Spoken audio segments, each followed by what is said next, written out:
Hello সবাইকে, আমি আবার একটা ব্লগ নিয়ে এসেছি।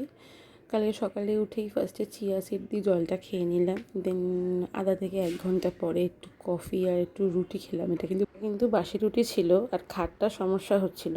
তো খাটটা কালকে একটু ঠিক করানোর জন্য লোক ডাকলাম। একটা প্লাই আমার ঘুণে ধরে গেছিলো পুরো, তো সেটা ঠিক করতে হলো। আবার পুজোর আগে একটা বড় খরচা হয়ে গেল আমার, জানেন তো। আর কি করব বলুন। তো এই প্লাইটাই ওরা ঠিকঠাক করিয়ে দিয়ে গেল। তারপরে তো আরও কাজ বেড়ে গেল, কারণ ঘর পুরো একদম কাঠের গুঁড়োতে ময়ময় হয়ে গেল। দেন স্নান টান করে পরিষ্কার করে, কালকে যেহেতু সোমবার ছিল আমাদের নিরামিষ হয়, পনিরের তরকারি আর হচ্ছে গিয়ে আলু সেদ্ধ দিয়ে ভাতটা খেয়ে নিলাম। খেয়ে তারপর একটু রেস্ট নিয়ে বিকেলে চলে গেলাম আমার এই মিষ্টি স্টুডেন্ট দুটোকে পড়াতে। ওরা খুব কিউট। ওর নাম হচ্ছে নিভান আর এর পরের জনের নাম হচ্ছে সানাফ। তো এই দুজনকে পড়িয়ে বাড়ি ফিরতে ফিরতে কালকে রাত্রে অনেকটাই হয়ে গেল, কেননা কাল বৃষ্টি শুরু হলো। সেই যে বৃষ্টি শুরু হলো একদম সারা রাত হলো।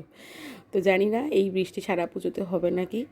আশা করছি এরকম বৃষ্টি যেন না হয়, কেননা পুজোতে অনেকের প্ল্যান থাকে অনেক রকমের।